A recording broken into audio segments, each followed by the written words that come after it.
Le invito, hermanos, para que nos postremos de rodillas al Señor en oración.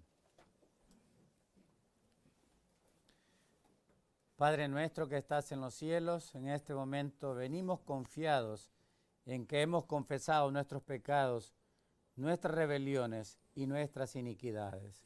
Sabemos de que tenemos un gran sumo sacerdote que está ante tu presencia para ofrecer su justicia en favor de tu pueblo. Somos indignos de llamarnos tus hijos. Tu palabra nos dice que hemos blasfemado, profanado tu santo nombre. Perdónanos, oh Dios, y danos tu espíritu, porque solamente por medio de él podemos hacer un cambio en nuestra vida. Permite, oh Dios, que tú obres en nosotros una transformación completa. Lo anhelamos, aunque no lo entendamos cómo, pero Padre, tú eres todopoderoso y sabes todas las cosas. Ayúdanos, Señor, a consagrar nuestras vidas a ti. Bendice a tu pueblo que ahora se dispone a escuchar tu santa palabra. Y danos, Señor, tu luz y tu verdad de una manera clara y comprensible. En Jesús te lo pedimos. Amén.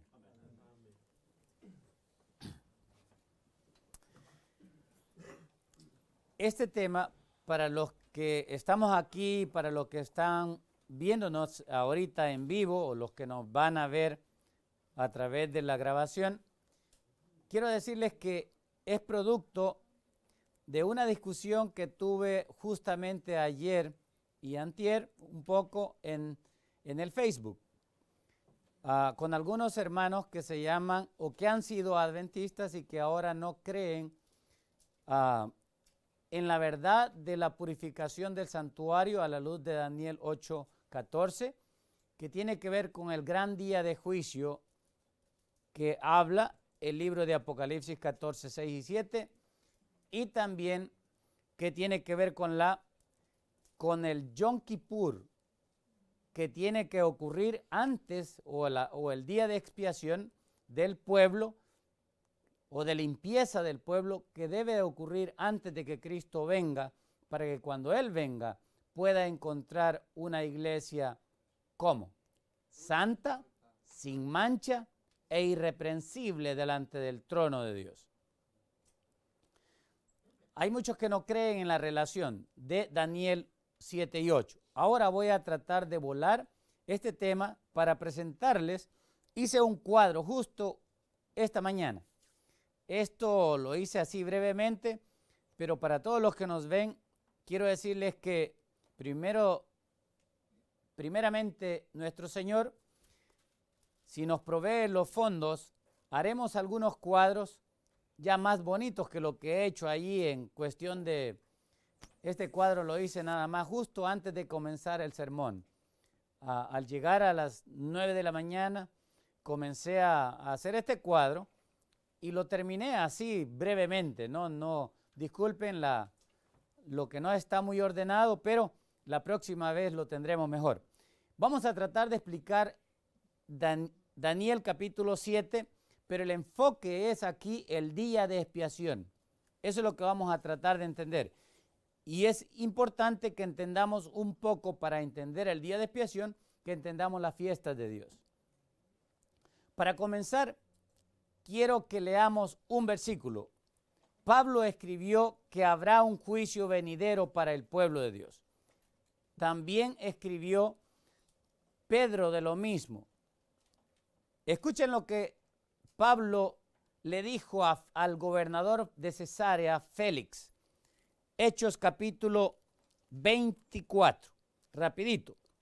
Dice así, está Pablo ante Félix y dice, Hechos 24:25, por favor. Pero al disertar Pablo, Hechos 24:25, pero al disertar Pablo acerca de la justicia, del dominio propio, o sea, la temperancia, ¿y de qué dice ahí después? ¿Y de qué le habló? Y le habló del juicio. ¿Cómo dice Pablo? Pablo escribe cuando él estaba preso. Esto ocurrió alrededor del año 60-62. Estaba preso Pablo. y preso, le dice, estamos hablando después de Cristo, y estando preso, Pablo le dice del juicio venidero, futuro o pasado. ¿Qué significa venidero? Significa futuro. 30 o casi 40 años después de Cristo, Pablo está diciéndole a Félix que habrá un juicio futuro. ¿Ok? Otro pasaje. Segunda de Timoteo. Segunda de Timoteo, capítulo 4. Rapidito. Versículo 1. Te encarezco, 4:1, delante de Dios y del Señor Jesucristo, que juzgará a los vivos y a los muertos en su manifestación y en su reino. ¿Cuándo? En su manifestación, en su reino. Aquí dice que juzgará, futuro. Otra vez. El apóstol Pedro, primera de Pedro 4, versículo 17 y 18. Aquí habla del juicio también Pedro, versículo 17. Porque es tiempo, primera de Pedro 4, porque es tiempo de que el juicio comience por la casa de Dios. Y si primero comienza por nosotros, ¿cuál será el fin de aquellos que no obedecen el evangelio de Dios? Versículo 18. Y si el justo con dificultad se salva, ¿en dónde aparecerá el impío y el pecador? Otra vez, Pedro está diciendo que habrá un juicio para los justos, ¿sí o no? Habrá un juicio. Y es normal, así lo estableció el Señor. Segunda de Corintios, capítulo 5, versículo 10. Segunda Corintios 5:10, rapidito. Porque es necesario que todos comparezcamos ante el tribunal de Cristo, para que cada uno reciba según lo que haya hecho mientras estaba en el cuerpo, sea bueno o sea qué, o sea malo. ¿Cuántos van a comparecer? Todos, todos. Los que hemos aceptado a Cristo y los que no hemos aceptado a Cristo, de igual manera tenemos que comparecer ante un juicio. ¿Y quién es el juez? Solamente uno es el juez. Hechos capítulo 10. Hechos capítulo 10, versículo 42. Rapidito. Y nos mandó que predicásemos al pueblo y testificásemos que Él es el que Dios ha puesto, ¿por qué? Por juez de vivos y ¿qué dice? Y de muertos. ¿A cuánto va a juzgar Cristo? A vivos y a muertos. San Juan, capítulo 5, versículo 27. San Juan 5, 27.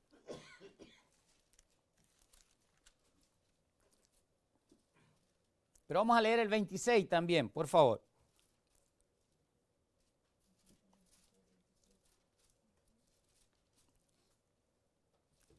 El 22. 22, hijo, please. 22 y 27 nada más. Dice ahí el 22.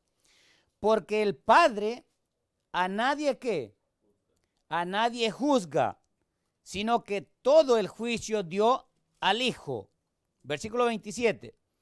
Y también al Hijo le dio autoridad de hacer juicio por cuanto es que el Hijo del Hombre. ¿Por qué a Cristo se le da el juicio? ¿Por qué Él es el juez? Porque Él es el Hijo del Hombre. ¿De dónde viene esta palabra del Hijo del Hombre? Solamente de un versículo en el Antiguo Testamento. Ahí es donde aparece Cristo como juez y como Hijo de Hombre, recibiendo el juicio del anciano de días, Daniel 7. Y aquí vamos a Daniel 7 ahora. En Daniel 7 se da una secuencia de reinos. Para todos nuestros hermanos que conocen el santuario y los que no conozcan el santuario, les invito a que examinen el santuario y también que examinen las fiestas de Dios, porque las fiestas de Dios ilustran el plan de salvación desde la Pascua, que es la muerte de Cristo, hasta la fiesta de las cabañas, que es la recolección o el recogimiento de todos los redimidos por Cristo de entre esta tierra, de lo cual habla Apocalipsis 14, versículo 14 hasta el final del 14. Entonces, es importante que entendamos todos estos términos para poder no andar perdidos como mucha gente anda súper perdida ahora. El capítulo 7, ahora voy a explicar el capítulo 7 y la mayoría de ustedes conocen esto. No voy a entrar en dar detalles, pero quiero ir al juicio específicamente.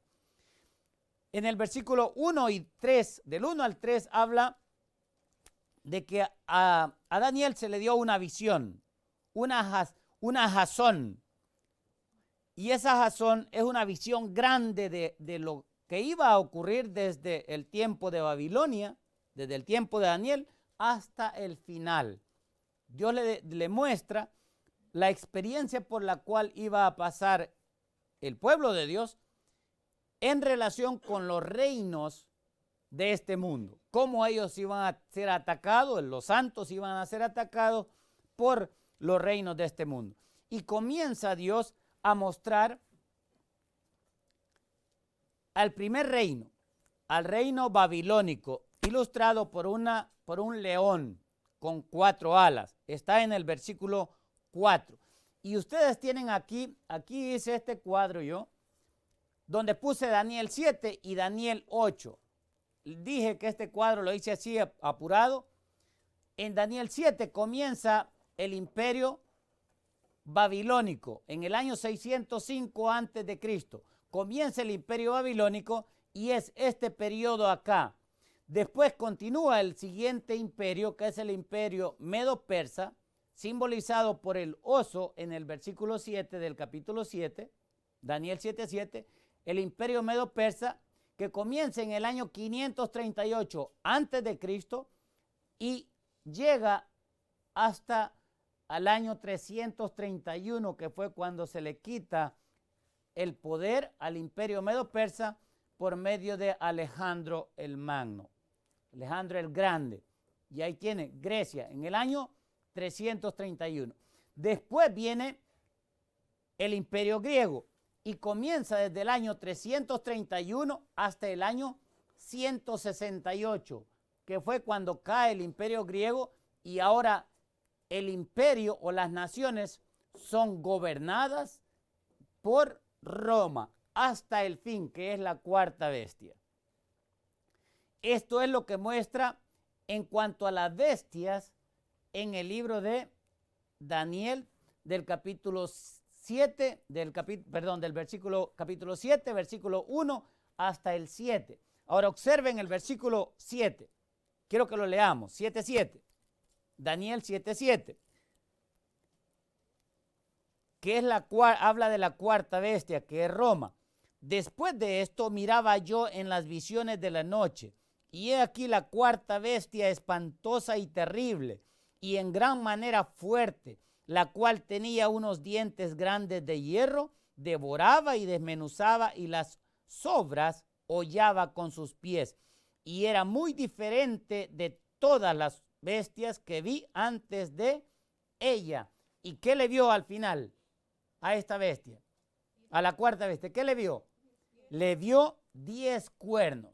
La historia es perfecta.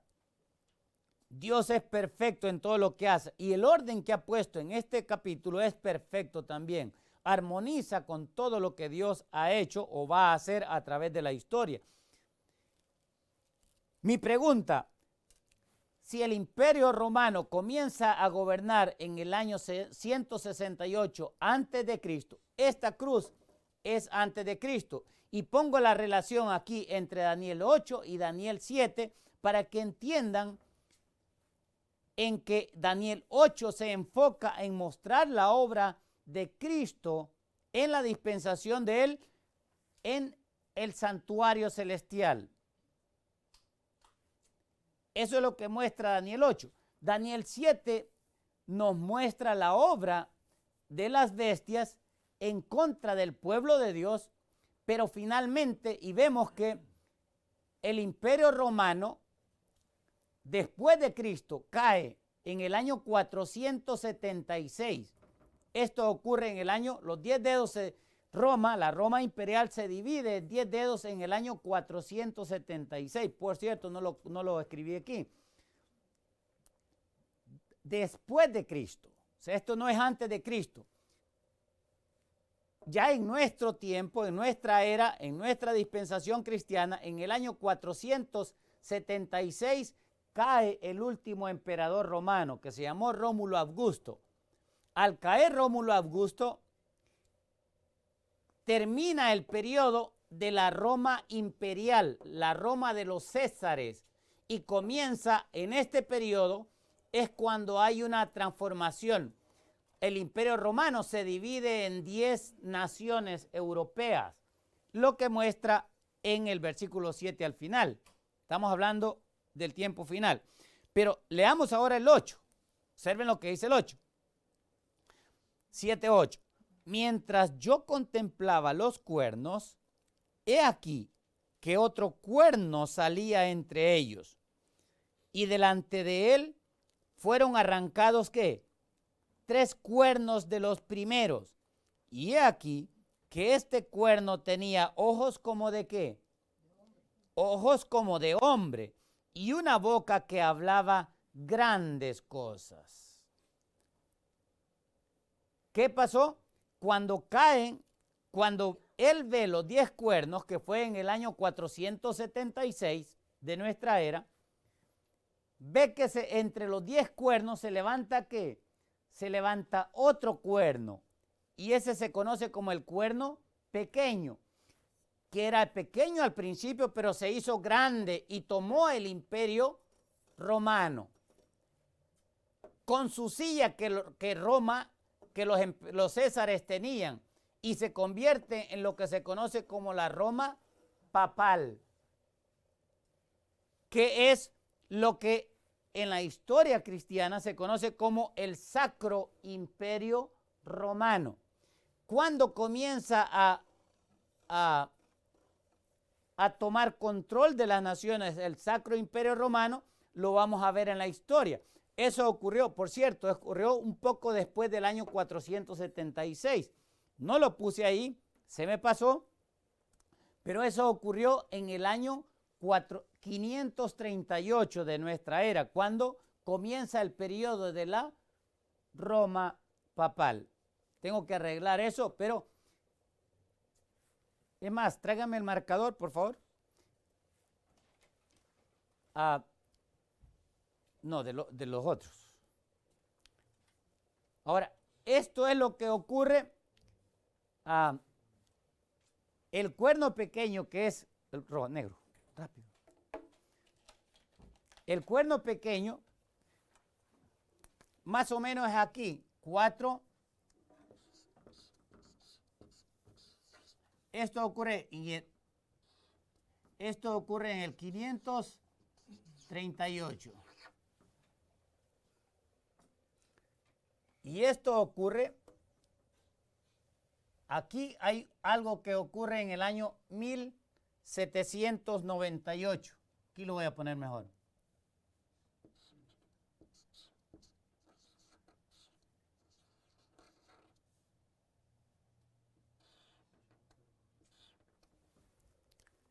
Ahora sí vamos a poder explicar mejor.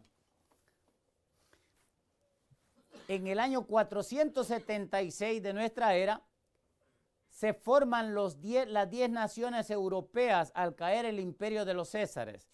Después de que estas naciones se dividen, surge el obispo de Roma peleando el lugar como cabeza del romanismo. Y finalmente, la Roma papal o el obispo de Roma logra que le den a él, le conceden el trono en Roma que tenía el César, se lo conceden a él en el año 538. Y del año 538 comienza lo que se conoce la profecía de los tiempos y medio tiempo, que son 3 años y medio proféticos, que la mayoría de ustedes saben, un tiempo son un año, que son 360 más 720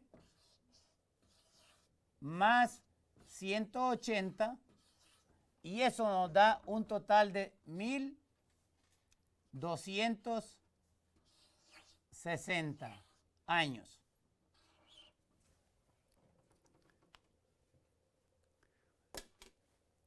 Veamos ahora lo que la palabra de Dios nos enseña. Después de que el cuerno pequeño surge, ¿sí?, se levanta el cuerno pequeño, observen la escena que Dios describe y encaja perfectamente esto con la verdad del santuario y con la verdad también del libro de Apocalipsis. Vamos a ver eso más tarde también.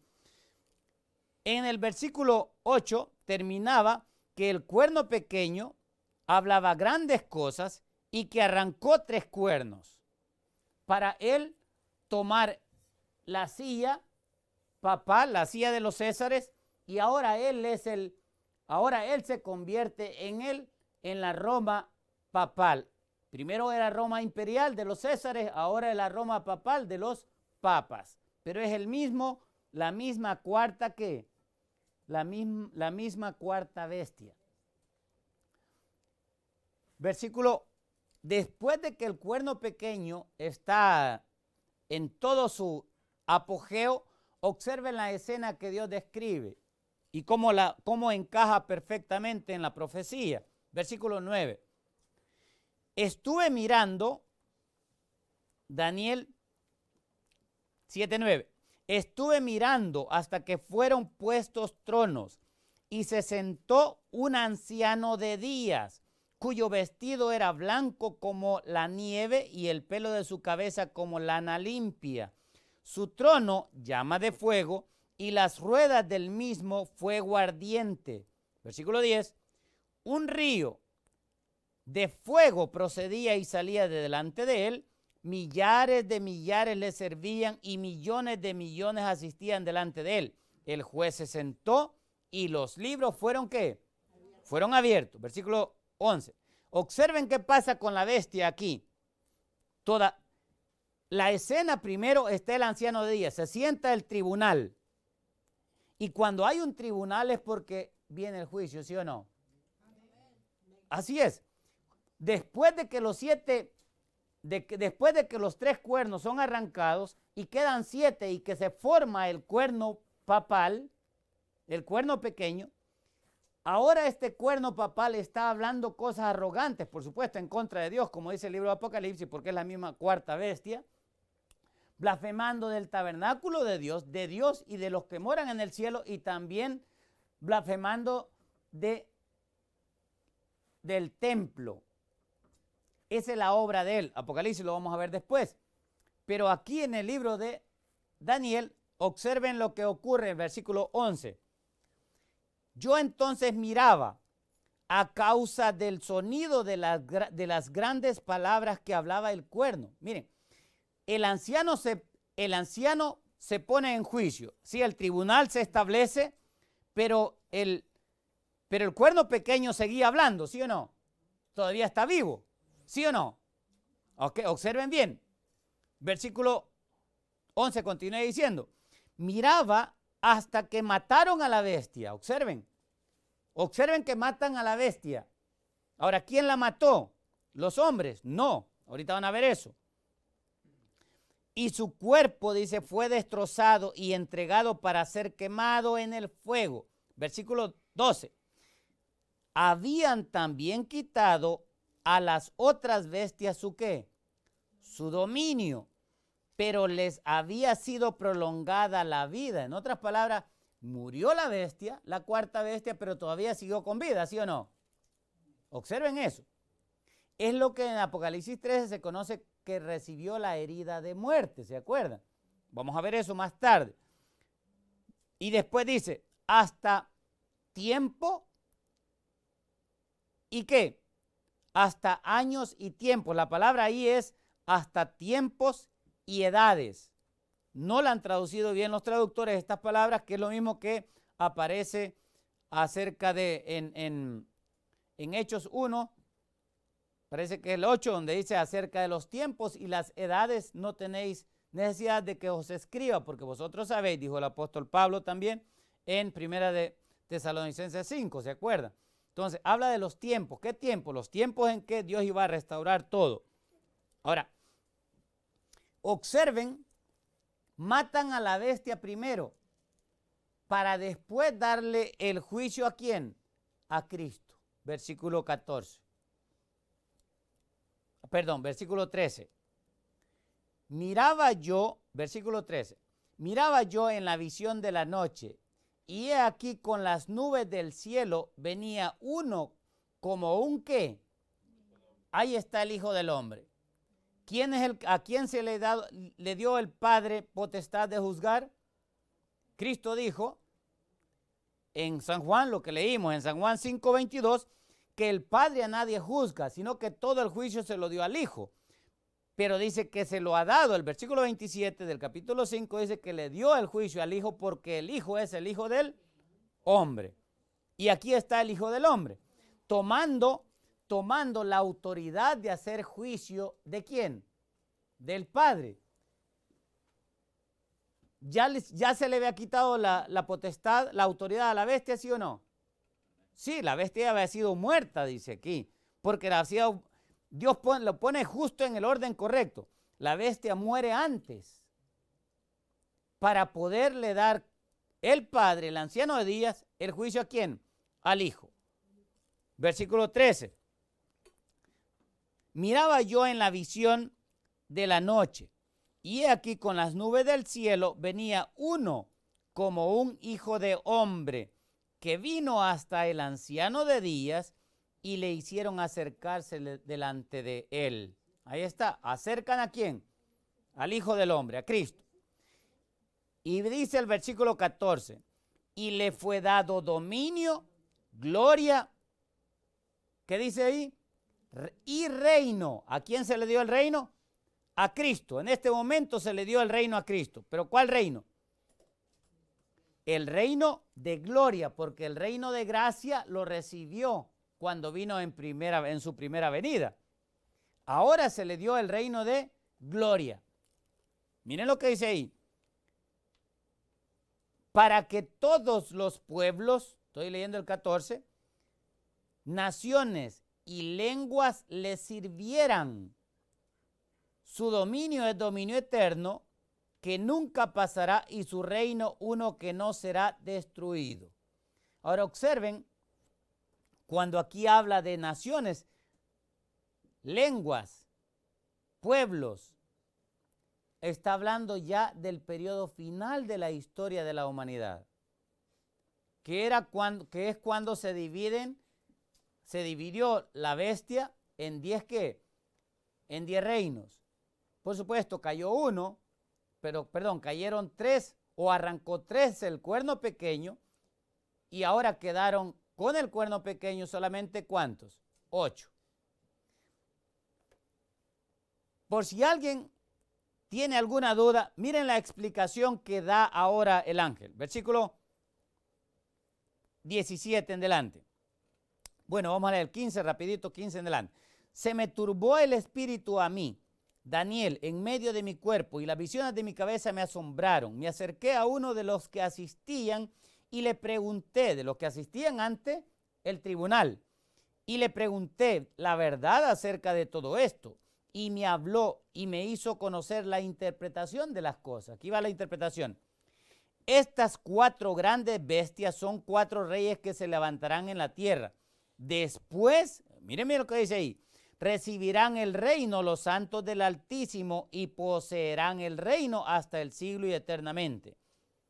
Versículo 19. Entonces tuve deseo de saber la verdad acerca de la 4ª bestia.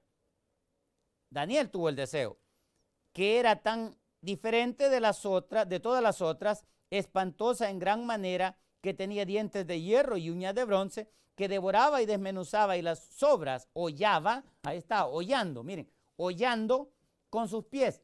La misma palabra que está en Daniel 8, en el versículo de hollar, pisotear, en el versículo 10 y también en el versículo 11. Observen lo que dice ahí. Hollaba con sus pies. Versículo 20. Asimismo, él quiso saber acerca de los 10 cuernos que tenía en su cabeza, que es el imperio romano ya dividido, y del otro que le había salido, delante del cual habían caído 3. Y este mismo cuerno, escuchen bien, el cuerno pequeño, Roma papal, tenía ojos y boca que hablaba grandes cosas. ¿Sí? ¿Cómo está la bestia esta? El cuerno pequeño habla grandes cosas, blasfemias, por supuesto. Y parecía más grande que sus compañeros, o sea, se hizo más grande que las naciones, ¿sí? Que las 7 naciones que quedaron, se hizo más grande. Observen aquí otra vez el orden que pone Cristo. Después de eso, miren, después de que el cuerno pequeño está hablando grandes cosas, versículo 21, veía yo que este cuerno hacía guerra contra ¿quiénes? Hacía guerra contra los santos y los vencía. Versículo 22, hasta que vino el anciano de días y se dio el juicio, otra vez. ¿A quiénes? A los santos del Altísimo. Ahí está, en favor.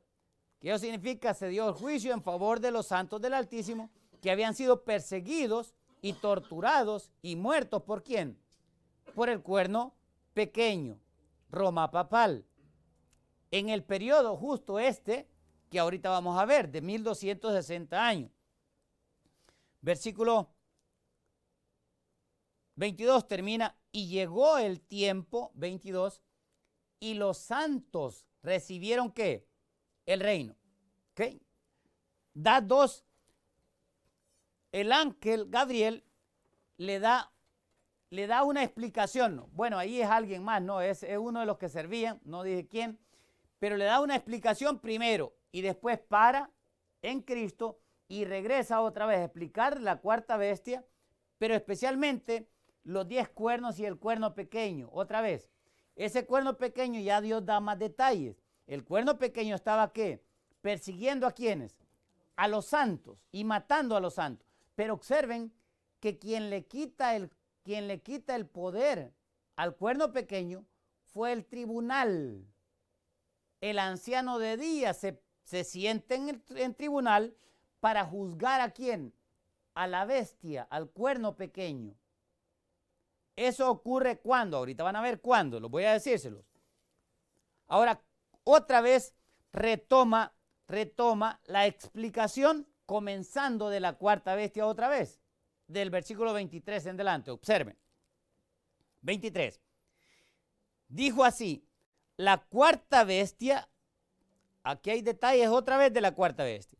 La cuarta bestia será un cuarto reino en la tierra, el cual será diferente de todos los otros reinos, y a toda la tierra devorará, trillará y despedazará. ¿Aquí de quién está hablando? ¿De cuál está hablando? ¿De qué Roma? De la Roma imperial, amén, hermana. Está hablando de la Roma imperial. ¿Por qué? Porque en el versículo 24 es cuando se divide en 10, ¿qué? En 10 reinos, 10 cuernos. Versículo 24. Y los 10 cuernos significan que de aquel reino del imperio romano imperial de los Césares se levantarán 10 naciones, 10 reyes, 10 naciones. Y tras ellos, después de ellos, se levantará otro, el cuerno pequeño, Roma papal, los obispos de Roma, a quien se le concede el trono de la bestia, la silla de Roma, el cual dice, versículo 24, continúo leyendo, el cual será diferente de los primeros, y a 3 de los primeros reyes o de las primeras naciones, y a 3 naciones de esas naciones, ¿qué iba a hacer con ellas? Derribará. O sea, derriba a 3 naciones, derriba a las naciones arrianas que le eran un estorbo a él, porque Roma enseñaba y enseña todavía una doctrina parecida a como nosotros la enseñamos, de la deidad en 3 personas, Dios Padre, Dios Hijo y Dios Espíritu Santo, lo cual los arrianos, ellos enseñaban que Dios Padre, que Cristo era solamente, que Dios Padre era único y que Cristo no es Dios, ni que el Espíritu Santo tampoco es Dios. Eso enseñaban los arrianos. Ahora, continuando con la explicación, versículo 25, estamos ya con el cuerno pequeño, acuérdense. Ya el cuerno pequeño arrancó 3. Eso ocurre después del año 500. Miren aquí, eso ocurre después del año 538 de nuestra era, que fue cuando a Roma papal se le da la silla de los Césares. Observen la obra de este cuerno pequeño. Ya vimos en el versículo 22 el versículo 21 que iba a matar a los santos.